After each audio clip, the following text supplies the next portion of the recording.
Congress party जिसने बाबा साहब भीमराव अंबेडकर का हमेशा अपमान किया है, उनका मजाक उड़ाया है और उन्हें लज्जित किया है, आज वही पार्टी उनके नाम पर हक मांगने की बात कर रही है और ढोंग कर रही है। कांग्रेस की सोच हमेशा अंबेडकर विरोधी रही है, ये सब लोग अच्छी तरह से जानते हैं। कांग्रेस को अपने नेताओं और पंडित नेहरू द्वारा बाबा साहब अंबेडकर के प्रति किए अपमान के लिए पूरे देश से बिना शर्त माफी मांगनी चाहिए।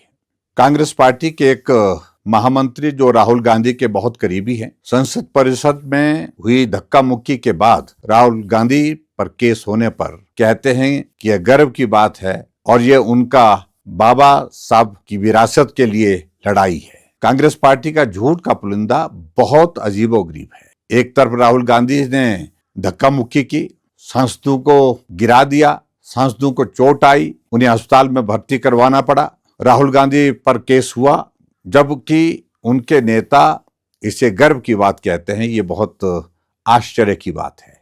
कांग्रेस पार्टी माननीय गृह मंत्री श्री अमित शाह जी के भाषण पर एक बहुत ही छोटे से अंश को बिना किसी संदर्भ के प्रस्तुत करने की कोशिश कर रही है, खुद के लिए राजनीति करने का एक मुद्दा बनाने का प्रयास कर रही है। देश की जनता बहुत परिपक्व है और सब अच्छी तरह से समझती है, ऐसा करके कांग्रेस की दाल नहीं गलने वाली। कांग्रेस पार्टी ने बाबा साहब भीमराव अंबेडकर की स्मृतियां बनाने के लिए कोई कदम नहीं उठाए, केवल अड़चने पैदा की, जबकि देश भर में नेहरू, इंदिरा गांधी, संजय गांधी और राजीव गांधी के नामों पर सैकड़ों स्मारक, अस्पताल और सड़कों के नाम रख दिए गए। बाबा साहब भीमराव अंबेडकर देश के विभाजन के पक्ष में नहीं थे, धारा 370 थोपने के पक्ष में भी नहीं थे। पूर्वी बंगाल में हिंदुओं पर हुए अत्याचारों पर भी बाबा साहब अंबेडकर ने टिप्पणी की थी। भारतीय जनता पार्टी का मानना है कि देश को बचाने के लिए जिसने भी ईमानदारी से अपना योगदान दिया है, उन सभी लोगों का सम्मान होना चाहिए, जबकि कांग्रेस पार्टी केवल एक परिवार के योगदान का गुणगान करने में ही लगी रहती है।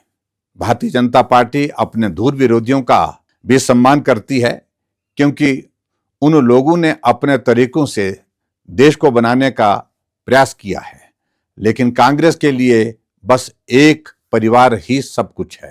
भारतीय जनता पार्टी कांग्रेस पार्टी का बाबा साहब भीमराव अंबेडकर के खिलाफ नफरती सोच का पूरा काला चिट्ठा जनता के सामने रखेगी।